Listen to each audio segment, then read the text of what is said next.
so much for agreeing to sit down. I really appreciate it. I have a million things I want to get through, but I have to start with the reason I get to talk to you, which is your new movie. This is the kind of film that is really hard to make nowadays because it's not an event movie. And so talk a little bit about the challenges of getting this thing off the ground and why you wanted to be a part of it. Well, I loved this particular film in its script state because it really spoke to humanity. And it spoke to people who were put in a situation that they couldn't escape, didn't want to be there. And the title says it all, Stuck.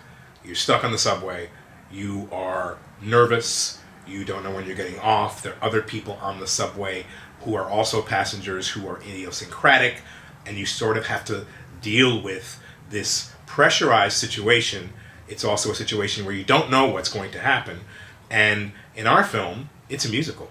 So we have the ability to be able to reflect our emotions through private songs that we sing to ourselves or songs that come out of that kind of uneasy, awkward feeling that we sing to others. So you don't get a chance to do these kind of movies a lot. I come from the Broadway stage. I was on stage at 7 years old singing and dancing. And so it harkened back to a time for me that was very, very important.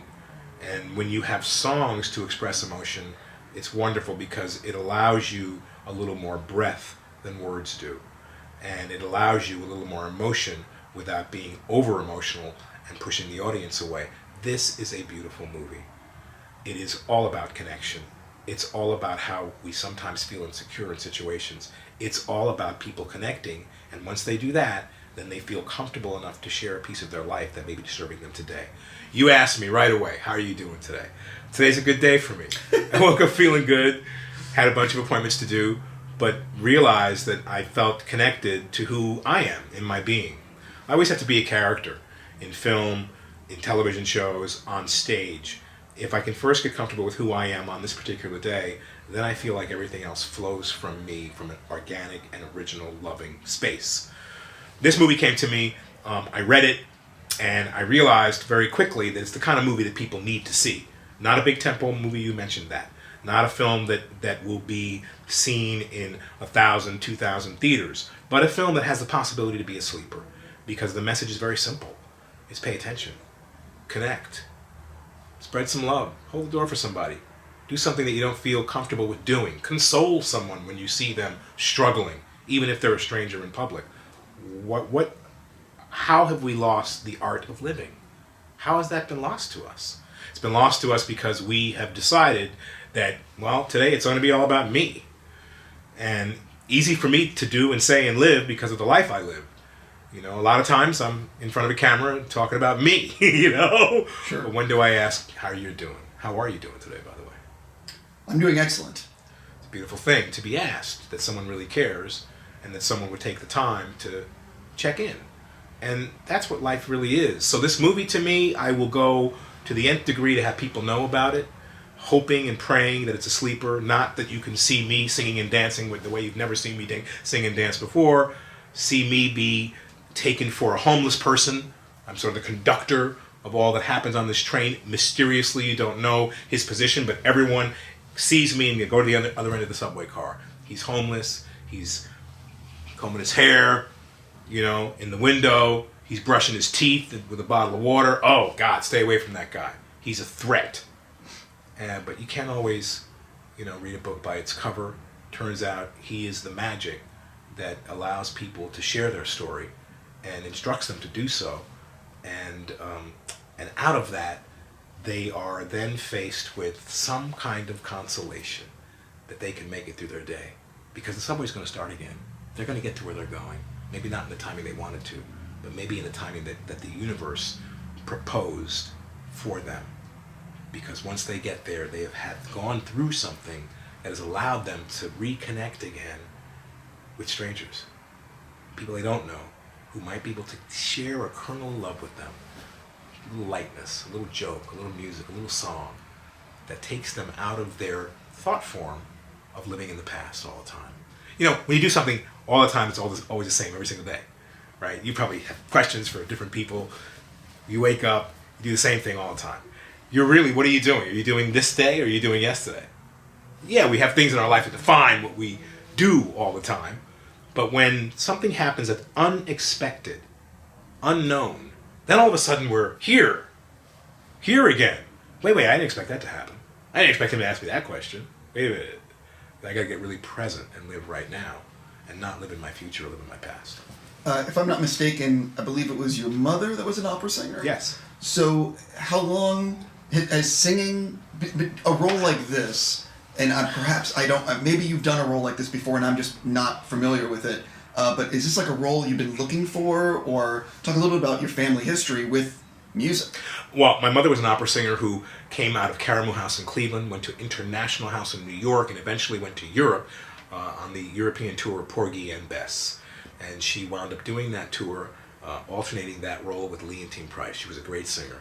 So I grew up in a musical family, also in a family that spoke more than one language, which was really wonderful. My father was an opera freak. He's from Naples, Italy. And so we were in a home where I was really inspired by singing in languages that I didn't even understand, and feeling the touch of that Baptist music and Mahalia Jackson that my mother played every morning, and jumping from that to arias of Pagliacci and great opera singers that my father put on. The dueling stereos in the home was amazing. But it gave me a sense of what life's rhythm really is. Our lives are musical. They can be when we honor the connection between ourselves. You know, I'm seeing a woman now, not to get too personal, who everything she does is musical. She doesn't realize it, doesn't know it, but the way she speaks, the way she moves, it's all very connected to a musicality that is reflected in the seasons of our lives. And why do we have seasons? To observe nature. We have that to be able to reflect the change that happens, the temporary nature of what our life is really about. We think it's one thing, but it really is another thing. So for me, music has always been a very valuable factor. And I'm not a guy who walks around with headphones in. I don't believe in that, but I'm talking about inner music of life. And so that really hit me when I read this particular script and listened to all of the music is original, which is really, really wonderful. A guy named Tim Young wrote the music and has done an incredible job. He's a young guy. He plays a role in the film that is really terrific. He plays wonderful piano and approached the music from a character standpoint. Not that we're going to stop everything and just sing a song, but from how you feel right now, what would be your song? You know? And that is original. That's moving to me. So I've done 13 Broadway musicals where I had to perform and really sing and hit it right. The character I play, Lloyd, is raw. And I realized I don't have to do anything but just sing from my heart. I don't have to make it pretty. I don't have to make it nice. This guy is just raw. He recites Shakespeare. He's very, very bright and very intelligent, which you don't know at the beginning of the piece. And then he breaks into this song when everyone just stares at him and looks at him like he's crazy. You say it like a bad word. You know, it's like, yeah, this is getting to the meat of the potatoes of what we really think about each other, right? Completely. And are held back, afraid to say, you know. And I realize I'm that guy. You know, I think... Isn't it what, that we're all that guy? We become that. We've been directed to it somehow through our own thoughts and emotions, through our observation of other people's thoughts and emotions without being really real. I was with a friend in Albuquerque, right? He says, hey, I noticed you got nice shoes. Are those Boss? Yeah, they're Hugo Boss. I bought a pair of Hugo Boss shoes. And you know, I wore them once. I'm never going to wear them again. Do you want these Hugo Boss shoes? I said, my eyes lit up. I went, that sounds good. I'm a shoe guy, a hat guy. Yeah, sure. He brings out the shoes. They're these boxy, he said, I wore them once, right? They're these boxy Hugo Boss shoes. You like them? What are you supposed to say? Yeah, I like them. Wow, I'll take them. He asked me, do you like them? I said, you want the truth? He said, yeah. I said, I want to tell you the truth. I hate them. I don't want them. And he busted, whoever does that, he busted out laughing. Sure. I said, I'll take them. I'm just going to give them to some hobo on the street or somebody else. It's not that, we are afraid that we're going to insult each other. Someone offers you a gift. Are you going to tell the truth and just take it and shove it away in a drawer, put it down, and every time you look at those shoes, you're going to be like, oh man, Hari Mondo gave me those shoes. I didn't want them. Why did I say that? Well, because you weren't living in your truth. right? So I missed the moment. I would have missed the moment with him to be able to go, wow. He was like, wow, that's so cool. Boxed him up. I said, no, you keep them, dude. I want those, you know?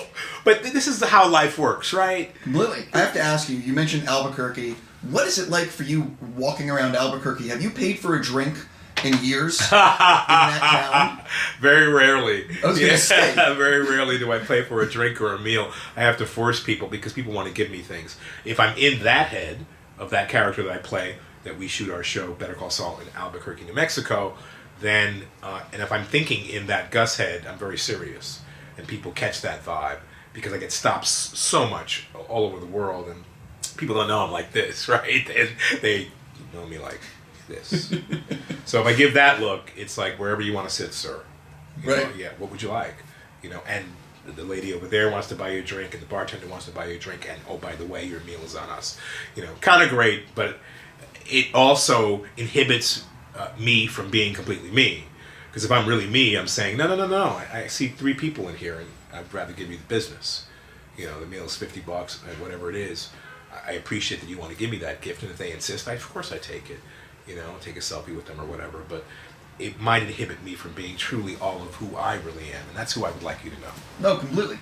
Jumping back into the movie, a movie like this is being made on a budget. So how is it when you're making something like this on set in terms of, did you know we got to get this in 2 takes? We got to get this in 3 takes max. Like, what is that energy like on set?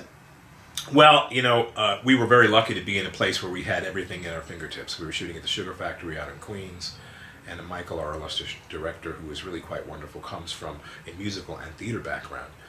They built a subway car in that particular set area. On the 4th floor of that building was a recording studio, so that we could actually be shooting on the subway car and be pulled 1 or 2 at a time to go down and record our songs. So it felt like we were in a neighborhood all our own. We were able to be in the subway. I don't know how that really happened, because Sure. It was a hard deal to do for a film that had no money. We were in the subway for 2 days, which was great to be in the actual subway. Subway car matched the car that we were shooting on set perfectly. So the feeling was really phenomenal. Yes, there was time constraint and other technical things that we had to deal with, because on the subway car set, we recorded in another place. They would bring a speaker in and put the music track in, so we had some music to sing by, and not dubbing ourselves. So we would do a take where we just completely did the song right there on the set. We'd do another take where we would actually lip sync it to what we'd already recorded to cover us, and then we would do a 3rd take where we could just do whatever we wanted to do.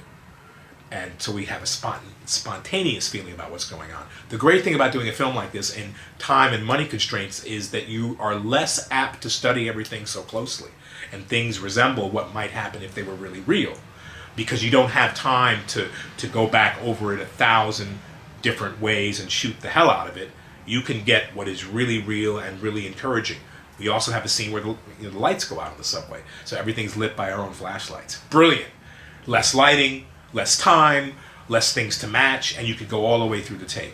So for me, this was an experience of creativity, reminding me very much of independent film of the early 80s in New York, where you just got what you got, specifically looking for the gems and angles that you need, but allowing space for the actor to have moments that are truly real and truly unexpected. So we had very little time, but we were more prepared than normally you would be. Being in a place where you go in at 7 in the morning, you go do a music rehearsal, you come back, you block the scene, you let them light, you come back, shoot part of the scene, you go back, do your next song. Every day was like this, and you're always thinking, oh, Friday I got to do this song, and I don't know if I'm going to hit that note, and how will I do that? You know, work with Tim. Very, very all put together by our wonderful director, who had a vision for this movie.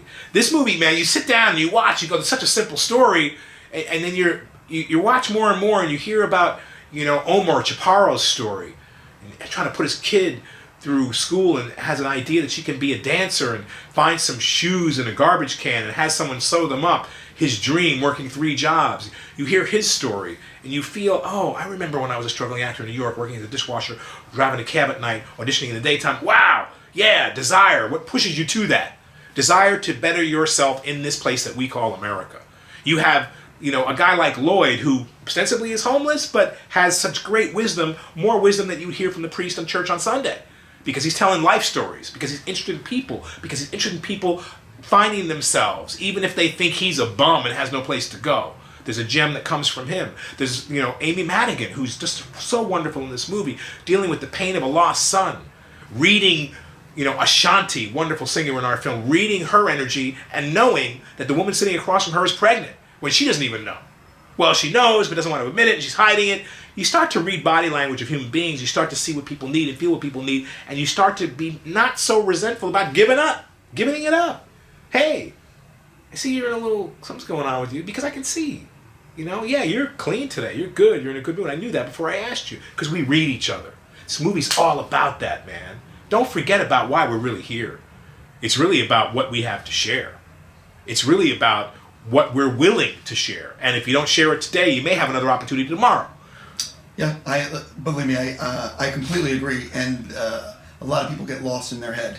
And it's important for films and for art to remind us that we're all connected. I think the opportunity for this film to remind us the connection, even if we don't like each other. I gotta say, we have a character in this film who is being chased by a guy, and he really feels like he loves her, he wants to paint her, he draws things, he sings, and she's immediately freaked out because she feels like she had an experience in her life where she was raped, up on her and watching her and taking pictures without coming out and saying, I really like you, freaks her out. So it played into all of her demons. But in the end, this person is sincere. And we feel and know that sincerity and honesty. And people will see it in this movie. They'll see the sincere, very simple message about connection. They'll see about overcoming all of the demons that you have inside yourself. It doesn't happen overnight. It happens through experiences, through talking with people. It happens when you judge someone. I know when I judge someone, I go, whoa, I just did that. I just looked at that person's whole body and judged them up and down. And I'm going to go about my day feeling good about that because they're different in some way. I thought, oh, why don't you look at them and say, oh, what do they need? Someone's striving to do better. But we protect ourselves in very interesting ways. And sometimes we protect ourselves from having the experience that will uplift us.